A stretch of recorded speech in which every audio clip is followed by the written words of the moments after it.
सर्व कर्मचारी संघ हरियाणा कच्चे कर्मचारियों को पक्का करने और पुरानी पेंशन बहाली को लेकर के और जो खाली पड़े पद हैं उनको भरे बिना राइट टू सर्विस एक्ट जिस तरीके से लागू किया जा रहा है और जन सेवाओं का निजीकरण किया जा रहा है, इसके खिलाफ प्रदेश व्यापी आंदोलन की घोषणा करने जा रहा है।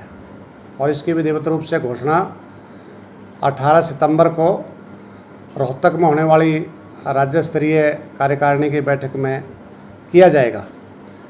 और इसमें केंद्रीय कमेटी के तमाम हमारे पदाधिकारी और सदस्य, जिला प्रधान और सेक्रेटरी, विभागीय संगठन जो हमारे सर्व कर्मचारी संघ से संबंधित हैं, उनके राज्य प्रधान महासचिव को आमंत्रित किया है। इसमें जहाँ तक के मुद्दों का सवाल है कि प्रदेश की सरकार 5000 से ज़्यादा न्यायालयों के डिसीजन का हवाला दे करके अलग अलग कारणों से नौकरी से निकाल चुकी है, जिसमें 1983 पीटीआई का मामला है, बिना खर्ची बिना पर्ची जो खेल कोटे में भर्ती किए थे 1518 ग्रुप डी के कर्मचारियों का भी नौकरी से निकाला है। जो कुरुक्षेत्र विकास बोर्ड चमन सफाई कर्मचारी उसके निकाले हैं, आईटीआई से निकाले हैं।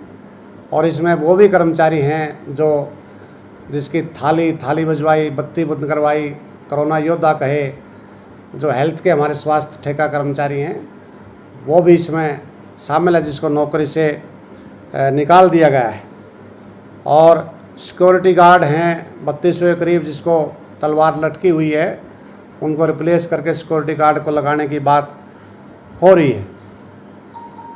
दूसरा मुद्दा बेरोज़गारी का है। बेरोज़गारी में जिस प्रकार से पूरे देश में बेरोज़गारी बढ़ रही है और हरियाणा तो बेरोज़गारी में नंबर 1 है। और हम ये कहना चाहते हैं कि वर्कलोड और आबादी के हिसाब से 7 लाख से ज़्यादा पद हरियाणा में खाली पड़े हुए हैं। 1,62,000 डीसी रेट अनुबंध अलग अलग नामों से कच्चे कर्मचारी काम कर रहे हैं। अगर इनकी सेवाएं पक्की कर दी जाएं, इसके बावजूद 5.5 लाख बेरोज़गारों को रोज़गार दे करके जनता को बेहतर सेवाएं दी जा सकती हैं और बेरोज़गारों को रोज़गार दिया जा सकता है। लेकिन सरकार ऐसा करने की बजाय ठेका पर ही कर्मचारियों को पक्के तौर पर लगाने के लिए एक कंपनी का रजिस्ट्रेशन करवाने जा रही है। तो इसलिए हमें इस बात का भी दुख है कि सरकार ना तो कच्चे कर्मचारियों को पक्का कर रही है और ना ही बेरोज़गारों को रोज़गार दे रही है और ठेका प्रथा को ही एक स्थायी रूप देने जा रही है।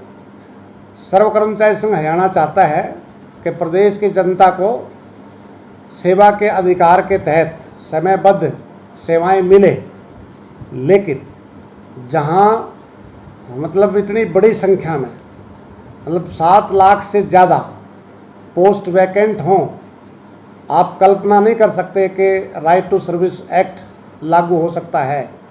लेकिन सरकार का ये दावा है कि हम इसको लागू करेंगे, लेकिन हमारा मानना ये है कि राइट टू सर्विस एक्ट जब तक लागू नहीं हो सकता, जब तक ये पद जो खाली पड़े हैं उनको भरा नहीं जा सकता और आवश्यक संसाधन उपकरण मुहैया नहीं करा सकते।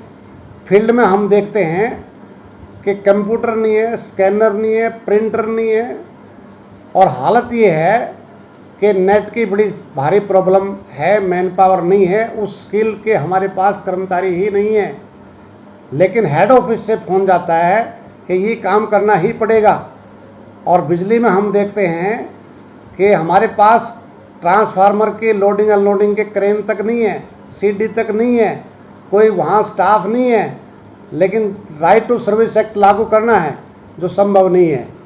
तो इसलिए हम सरकार से मांग कर रहे हैं कि राइट टू सर्विस एक्ट लागू हो, लेकिन उससे पहले मैन पावर पूरे करी जाए और साधन दिए जाएं, उसके बाद राइट टू सर्विस एक्ट लागू किया जाए। इसके बिना अगर लागू करके फोर्सली इसको लागू करेंगे और अधिकारियों और कर्मचारियों को पुनिश करेंगे तो निश्चित तौर से इसका विरोध किया जाएगा। पुरानी पेंशन जो बहाली की हम मांग करते हैं, माननीय मुख्यमंत्री जी अभी चार्ट अपनी जो सरकार की उपलब्धियां बता रहे थे, तो पत्रकारों के एक सवाल पर मुख्यमंत्री जी ने कहा कि एनपीएस बहुत बढ़िया है, तो एनपीएस अगर बहुत बढ़िया है तो माननीयों के ऊपर इसको लागू क्यों नहीं किया जाता। तो इसलिए हम ये कह रहे हैं कि पुरानी पेंशन बहाल होनी चाहिए, ये हमारे लाखों करोड़ों कर्मचारियों की मांग है, लेकिन इसकी अनदेखी की जा रही है। और अनदेखी ही नहीं की जा रही, केंद्र सरकार ने सरकार का जो अंशदान है 10% से बढ़ा करके 14% की है, लेकिन हरियाणा सरकार उस अंशदान को भी 14% तक करने को तैयार नहीं है। इसलिए हमारी इस बात को लेकर के नाराज़गी है कि पुरानी पेंशन बहाल नहीं की जा रही। अगर हम देखेंगे, हरियाणा एजुकेशन डिपार्टमेंट है, सबसे बड़ा डिपार्टमेंट है, और वहाँ की जो कार्यप्रणाली है उसका जो प्रदर्शन है, आपको इस बात से सहज अंदाज़ा लगा सकता है कि वहाँ जो मिनिस्ट्रियल स्टाफ हमारा है 2015 के बाद जो मिनिस्ट्रियल स्टाफ की हमारी जो सीनियरिटी लिस्ट है वो अपडेट नहीं हुई है। और 1990 में जो क्लर्क लगा था वो क्लर्क का क्लर्क ही रिटायर हो रहा है, उसके प्रमोशन नहीं है। और ऐसा नहीं है कि वो एलिजिबल नहीं है या पोस्ट वैकेंट नहीं है, पोस्ट भी वैकेंट हैं, लेकिन कार्यप्रणाली की खामियों की वजह से उनकी प्रमोशन नहीं हो रही। तो ये बहुत कुछ अपने आप को कह देता है कि क्या किस प्रकार की कार्यप्रणाली है। और यहाँ भी एक मज़ेदार बात है कि फील्ड के हमारे जो पर्यटन केंद्र हैं, जहाँ इन सोर्स ऑफ इनकम है, वो सारा पैसा कहाँ जमा हो जाता है, हेड ऑफिस में। और हेड ऑफिस के एम्प्लॉयज़ को तनख्वाह मिल जाती है, लेकिन जहाँ से पैसा अर्न होता है उनको तनख्वाह नहीं मिलती। तो ये एक हांडी में दो पेट हैं। इसलिए हमारी मांग है कि सेंट्रली पैसा आता है तो सबको एक साथ समान वेतन मिलना चाहिए। आउटसेंट नहीं मिल रहा, प्रमोशनें नहीं हो रही। और इससे अगली अगर हम बात करें, मेवात मॉडल स्कूल के जो स्टाफ हैं, अप्रैल से उनको तनख्वाहें ही नहीं मिली हैं। और बहुत सारे महकमे हैं जिसको तनख्वाहें मिल ही नहीं रही हैं। जो सरकार दावा करती है तनख्वाहें हम समय पर दे रहे हैं, तो ये उसकी पोल खोलने के लिए ये इतना भर काफ़ी है। तो ये है सरकार की नीति। कहने को है कि गरीबों के लिए है, गरीबों के लिए कुछ भी नहीं है।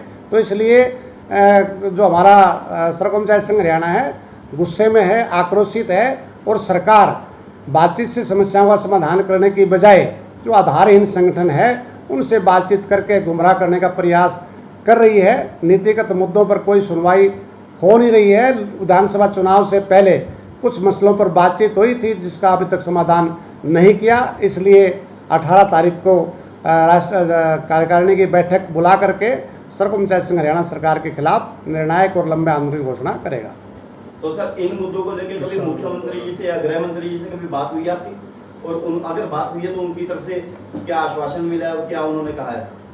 नहीं, अभी स्वास्थ्य मंत्री जी से बातचीत हुई थी पिछले हफ्ते ही। ये जो हमारे इशू हैं इसको हेल्थ से निकाल रखे हैं एम्प्लॉइज़, उसके बारे में उनसे बातचीत हुई थी। उन्होंने कहा कि विश्वास रखिए, एक एक कर्मचारी को वापस लिया जाएगा। उन्होंने लिखित आदेश जारी कर रखे हैं, लेकिन उनके आदेशों को कोई मान नहीं रहा। हमें बड़ा दुख हो रहा है कि सबसे ताकतवर मंत्री कहलाए जाते हैं, लेकिन उनके ताकतवर मंत्री के भी आदेशों को जब ठेकेदार लागू नहीं कर रहे तो हमारी समझ से बाहर है। और हमें लगता है कि मिली भगत ही है इससे। अदरवाइज मंत्री चाहें और कॉन्ट्रैक्ट वर्कर को वापस ड्यूटी पर ना लिया जाए, ये हमारी समझ से बाहर है। तो सर, क्या कहना चाहेंगे सरकार से? सरकार से हम ये कह रहे हैं कि देखो, एम्प्लॉइज़ हैं, जनता की सेवा के लिए भर्ती हो रहे हैं, हम जनता की सेवा में लग रहे हैं, अपना कर्तव्य का निर्वहन हम कर रहे हैं। लेकिन अगर हमारे की बातों को नहीं सुना जाएगा, उत्पीड़न किया जाएगा, श्रम कानूनों को ख़त्म कर दिया, मतलब जिस प्रकार से 3 कृषि कानूनों को समाप्त करके किसानों के ऊपर हमला बोला है, इसलिए श्रम कानूनों को ख़त्म करके कर्मचारी मजदूरों के ऊपर हमला बोला है। तो हम कृषि कानूनों के खिलाफ भी हैं और इन श्रम कानूनों के खिलाफ भी हैं। और जिस प्रकार से निजीकरण का दौर एक तेज़ गति से आगे बढ़ाया जा रहा है, तो निश्चित तौर से इसके खिलाफ हम मैदान में आएंगे, इसका विरोध करेंगे, अपनी मांगों के समाधान को लेकर के आंदोलन को आगे बढ़ाएंगे। और हम 18 तारीख को बैठेंगे, पूरे प्रदेश के कर्मचारियों के प्रतिनिधि बैठेंगे और जो भी सर्वसम्मति से लोग राय देंगे उसके अकॉर्डिंगली अगला फैसला लेंगे। धन्यवाद।